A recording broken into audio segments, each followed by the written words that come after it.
Saludos desde el oeste de la isla de Montreal. Esto es de sur a norte, Hispanoamérica, a través de las noticias publicadas entre el lunes 16 y el viernes 20 de junio de 2025 por los principales medios internacionales. Comencemos con los países que limitan con el Atlántico Sur. En Argentina, la condena a 6 años de prisión domiciliaria para la expresidenta Cristina Fernández y la negativa del presidente Javier Milei a indultarla compusieron el telón de fondo para el actual debate nacional, el uso que tendrá el balcón de la casa de Cristina. Las demostraciones de apoyo a la exmandataria también llamaron la atención de los medios y opacó el nuevo estándar hecho en Estados Unidos que la ministra de Seguridad, Patricia Bullrich, dijo que comenzará a aplicar en Argentina como detenciones sin orden judicial, según informaron Europa Press y otros medios al comenzar la semana. A mitad de la semana, la agencia Xinhua anunció que el gobierno argentino pidió a un comité de descolonización de las Naciones Unidas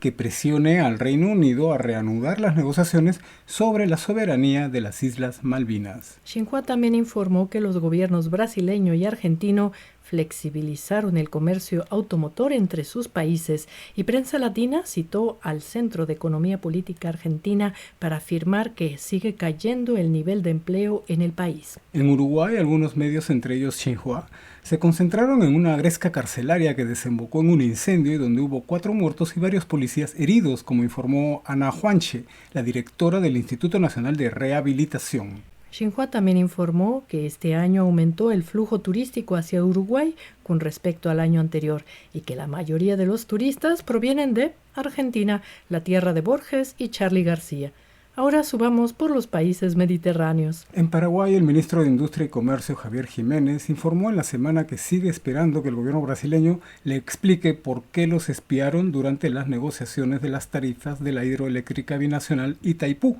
en el año 2022, cuando Jair Bolsonaro gobernaba Brasil, como publicó la agencia Infobae en esta semana. La misma agencia de noticias informó que en esta semana el gobierno de Paraguay se encuentra en pleno proceso de renovación de su equipo militar para adecuarlo a la lucha contra el crimen organizado y el terrorismo. En Bolivia, la agencia Xinhua destacó al comenzar la semana que el gobierno de Luis Arce rechazó una alerta emitida por las Naciones Unidas por la crisis humanitaria ocasionada por los bloqueos de carreteras y que incluso el mandatario boliviano aseguró que todo se encuentra bajo control. Y con los bloqueos de carreteras como telón de fondo, como siguió informando la agencia Xinhua y otros medios a lo largo de la semana, la Fiscalía de Bolivia ordenó la captura del exministro de Justicia César Siles, acusado de manipular el sistema judicial, según informaron Deutsche Welle, entre otros medios.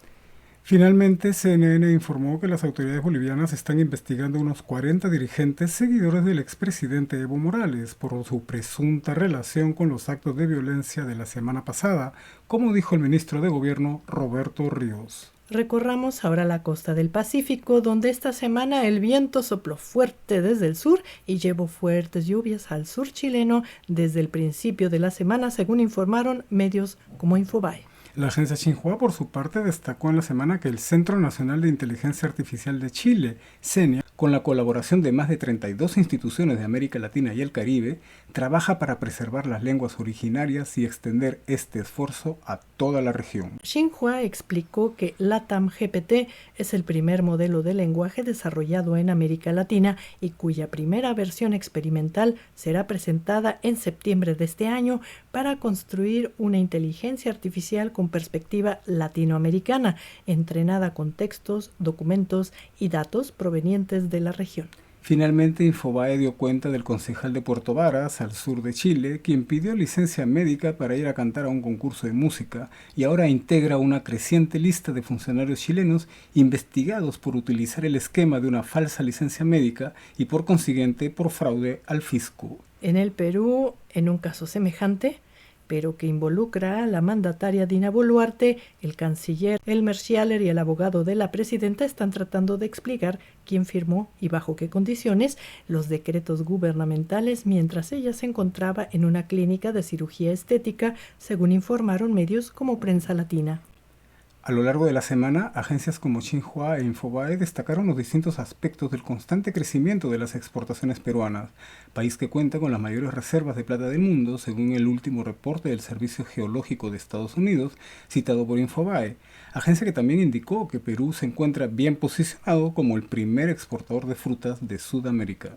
La agencia Xinhua también destacó un encuentro organizado por la Unión Europea para combatir al crimen internacional y donde el primer ministro peruano, Eduardo Arana, pidió una coalición internacional para combatir a este tipo de organizaciones. En Ecuador, el ejército ecuatoriano se coordinó con el ejército colombiano para recorrer la zona fronteriza y destruir laboratorios clandestinos, como informó la agencia Xinhua. Esta semana el gobierno ecuatoriano anunció 3 cosas: que cerraban su embajada en Israel, que los daños en el oleoducto transecuatoriano que se encuentra en el norte de Ecuador tuvieron origen natural, fue un derrumbe, y que capturaron a un miembro de la organización delictiva transnacional Tren de Aragua, según reportaron medios como Xinhua y Deutsche Welle. Finalmente, varios medios resaltaron las dudas que presenta la nueva ley de inteligencia, que abre la posibilidad de acceder a las comunicaciones privadas sin necesidad de una orden judicial, entre otros detalles de ese orden. Y llegamos al norte amazónico, donde Venezuela presidirá hasta el 2026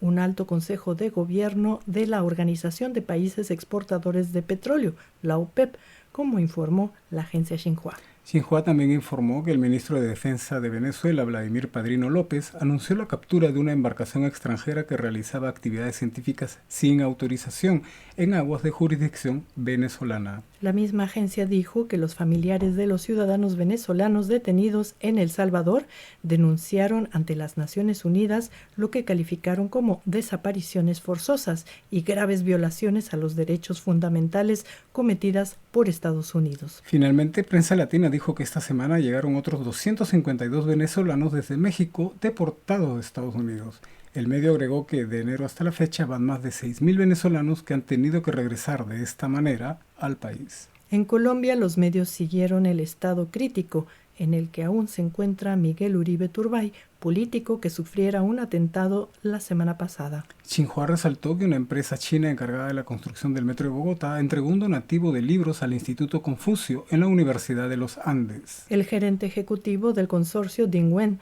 señaló que la naturaleza de la donación reside en la importancia que para ellos tiene la etapa de formación del capital humano dentro de la sociedad y la relevancia que tienen los jóvenes, quienes son los que construyen ahora el futuro de todos, manifestó Ding Wen. Prensa Latina, por su parte, informó que Colombia ratificó el Tratado sobre la Prohibición de las Armas Nucleares que las Naciones Unidas acordó en 2017 y varios medios cubrieron las idas y vueltas de la ahora aprobada reforma laboral del presidente Gustavo Petro y también el ingreso de Colombia al Banco de Desarrollo del Grupo BRICS. CNN explicó que la reforma laboral de Petro incluye la formalización laboral de las madres comunitarias y sustitutas, también una reforma que formaliza la jornada de las trabajadoras domésticas, que será de 8 horas, y que las empresas deberán contratar al menos a 2 personas con discapacidad por cada 100 empleados. Ahora pasemos por Centroamérica y el Caribe.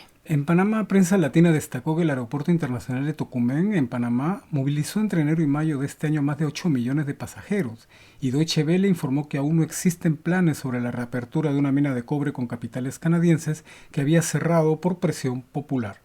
En Costa Rica asesinaron a un nicaragüense desnacionalizado y el movimiento Unión Democrática Renovadora acusó al gobierno que dirigen los esposos y copresidentes de Nicaragua, Daniel Ortega y Rosario Murillo, según informó Deutsche Welle. Cuba celebró esta semana las relaciones de amistad y cooperación con Somalia, que desde 1972 se traduce en colaboración en diversas esferas sociales, económicas y humanitarias, según dijo escuetamente Prensa Latina. En República Dominicana, el Colegio de Abogados de este país exigió al Congreso Nacional que apruebe de una vez por todas el Código Penal, que lleva 25 años de espera, según informó Prensa Latina. Prensa Latina también informó en la semana que Arayet se convirtió en la primera aerolínea dominicana que conecta Santo Domingo con Nueva York. Nicaragua. Medios como Deutsche Welle anunciaron que la expresidenta de Nicaragua, Violeta Barrios, que gobernó este país entre 1990 y 1997, falleció en la madrugada del sábado